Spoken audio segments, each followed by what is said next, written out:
This situation just happened, and I'm feeling really badly about it. I was at my mother's house today while my stepsister, 12 female, was getting ready for a concert. While she was getting ready, I saw her putting on a necklace that I recognized immediately as one I had been missing for a few months. I told my stepmother, her mom, and my mother, her mom's wife, that it was mine and I would like it back. I provided a ton of evidence, from showing them the order my husband had placed for the necklace, to showing them where a very specific chink in the chain was, to showing them pictures of me wearing the necklace.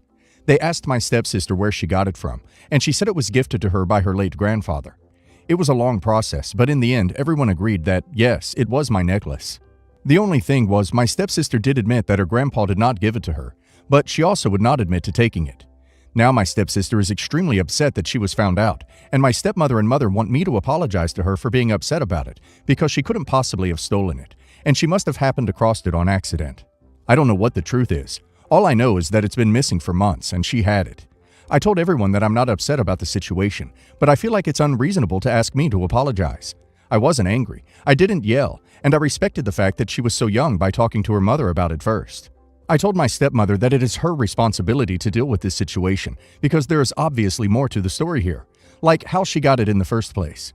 She then told me I was being insensitive, and I should just have let it go.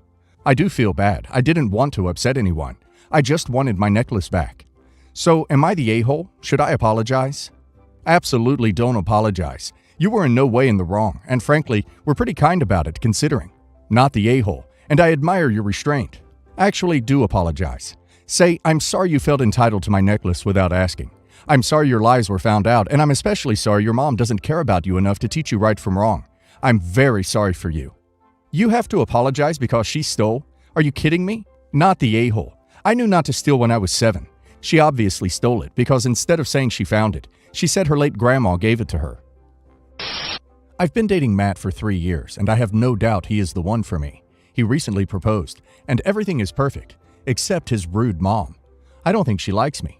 I wouldn't really know, as she pretends I don't exist.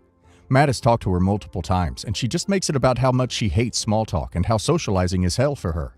She says we are too demanding and she isn't doing anything, so why can't we leave her alone? She makes faces when she has to include me in things, and has made a few snarky comments, but the biggest issue is by far the ignoring me. As a result, we don't spend much time with them, and she has complained we are punishing her for being shy. Her husband has pulled us aside and told us how she really is shy, and we are being mean. Anyway, our families met for the first time last night, and it came up, how did you meet your spouse? Mother-in-law's husband said she used to work for him, and she was the worst secretary ever. Like, he would ask her to do something and she would just say no.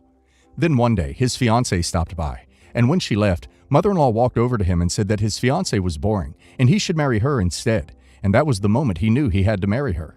Honestly, this annoyed me, because I know people who are genuinely shy, and there is no way in hell they would pull that.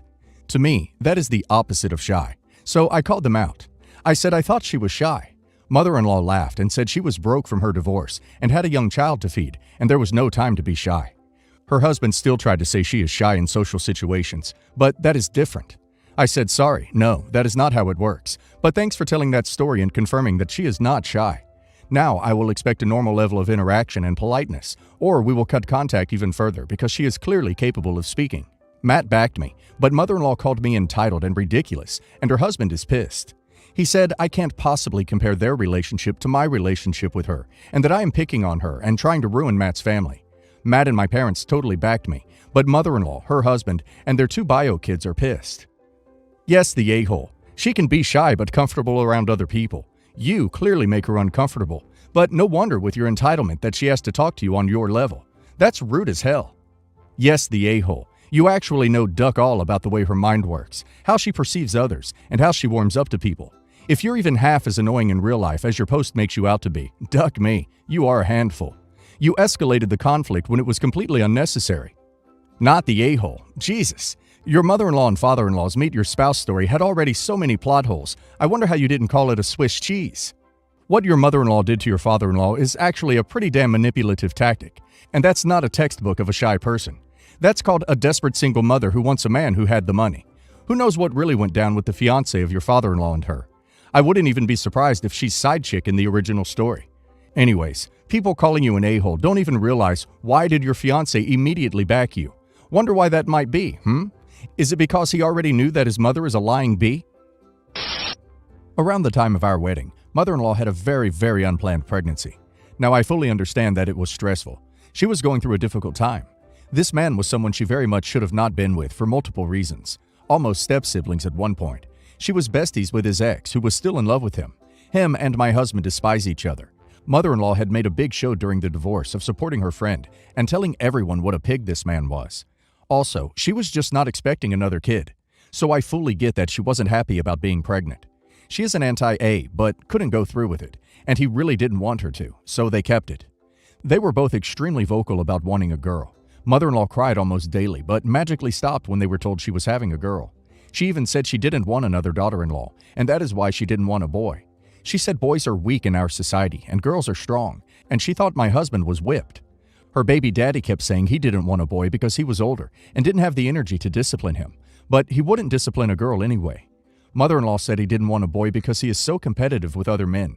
He made jokes about if it was a boy, could she just maybe fall down the stairs, and said how if it was a boy, he was probably going to be strict, because you need to be to make a man. But if it was a girl, she was going to be so spoiled. Sister-in-law is 3 now, and they both calmed way down when they found out she was a girl. When they brought her home, his mom was there and made a joke about mother-in-law probably only has another year or 2 of fertility. Don't they want to pop another one out? Mother-in-law said hell no, she isn't tempting fate again, and they would probably get a boy. Anyway, my husband and I are expecting our first and planned a small gender reveal just for fun. He obviously wants his mom there, but I don't. There's a 50-50 chance we will have a boy, and I do not want any of their negative comments. Even if we could get them to not say anything, I just don't want that negativity. I find such a strong gender preference disturbing. To be fair, my husband and I don't think mother-in-law is going to care. She has a toddler and isn't even in grandma mode right now. But I just don't want even that attitude. He is upset and says it is his child too, and I'm being selfish. Leaning towards yes, the a-hole. I get that your mother-in-law said some insensitive things, but it seems like they were at your husband's expense, and if he still wants her to be there, then I don't see why she should be left out. Sorry, but yes, the a-hole. To your husband, not mother-in-law. Their preference for themselves is to raise a girl, based on, in my opinion, incorrect assumptions about who is easier to raise. Your mother-in-law does hate half of the human race, and she won't automatically hate her grandson. I could be wrong about that, but whether or not she's at the gender reveal will not determine how she treats her grandchild. But banning her from coming to your party will set up, or make worse, an antagonism between the two of you, which will make your life harder down the road. There's a good chance she won't be able to make it, but regardless, your husband should be able to invite his family, unless he has veto power over your guest list. Yes, the a-hole. Your mother-in-law has clearly made some unnecessary comments about her own situation, not yours, but still. But by your own admission, she won't care about your baby's gender, and your husband wants her there. He's not wrong. It is also his baby, and he should have a say in the guest list. Mother-in-law clearly has some weird issues regarding gender, but it's yes, the a-hole, and not everyone sucks here because, according to you, she's toned it down. If you genuinely thought she was going to make a fuss at your party, then that's different, but you've said she likely won't, so what's the harm? So I, 21 female, go to school in another province for most of the year and am now home for another week. I have a car that was given to me by my older brother, 34 male. I use when I'm here for breaks and such because I need it to get around town. I use it to pick up my niece and nephew from playdates, run to the supermarket, and do other stuff that someone needs a car for.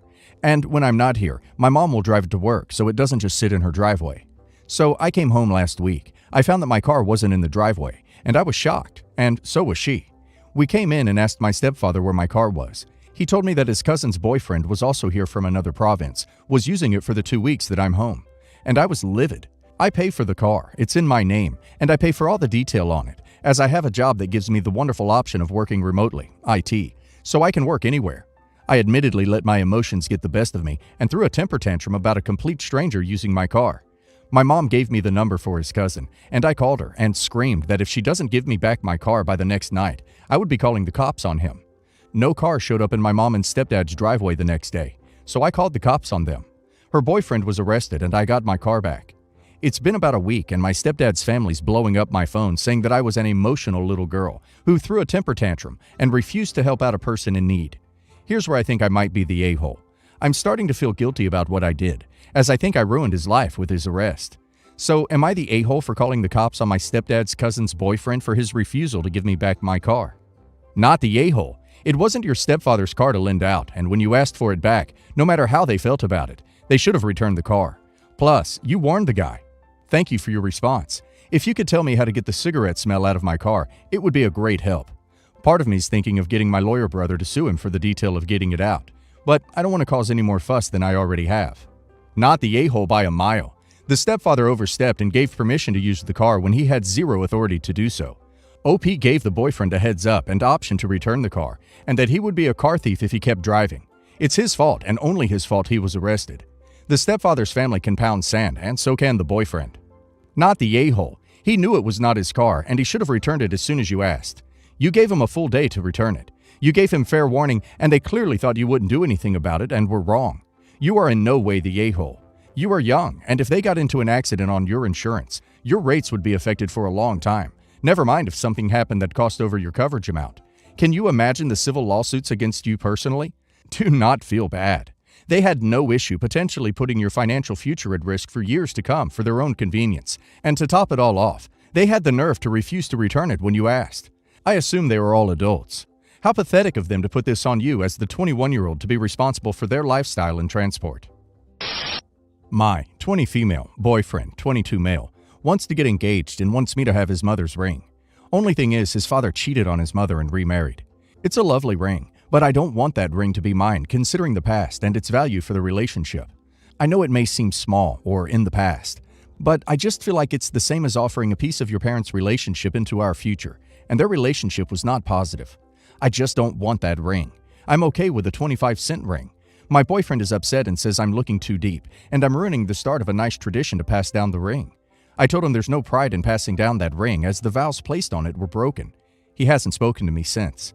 I'm really trying to see it from his point of view, but it feels like a slap in the face to offer me that ring. Am I the a-hole? Update. So he came back home from his mother's house and brought dinner for us. Apparently, she told him it was a stupid idea, and she wasn't even ready to give up her own wedding ring and not wear it for the rest of her life, nor does she agree with starting a tradition off of her ring and marriage. He talked about how he just wanted to start a thing within his family since his grandfather passed on his name to his father, and then him, and his father passed a watch to him, and now he felt pressure like he should do something as well. All in all, we decided to get a ring within his budget, cut from the same kind of stone as his mother's, and start the tradition from us. I agreed that any kind of small item his father passed on to him, we could pass to our kids, watch, clothes, etc. Because I don't dislike his father, and who he is as a father, grandfather, is not who he is as a husband, so those traditions are more than welcomed. He apologized because he thought that I was saying, I don't want the ring because that means you will cheat on me, and from there felt he should just leave the situation. We talked things out, and that's where we stand right now. New ring, new tradition. His dad's items can be passed down from a tradition also. Not the a-hole. I get him not having the same mentality as you in terms of the meaning it has to you, but it's not a tradition. He wants to start tradition. Do it with your ring. If he's digging his heels in, I'd seriously start to reconsider things. Not the a-hole. It doesn't sound like he is mature enough for marriage. If he's going to ghost you for something this little, do you really want to tie your horse to this burning wagon? I think the situation should be, do you want to marry someone who acts like this?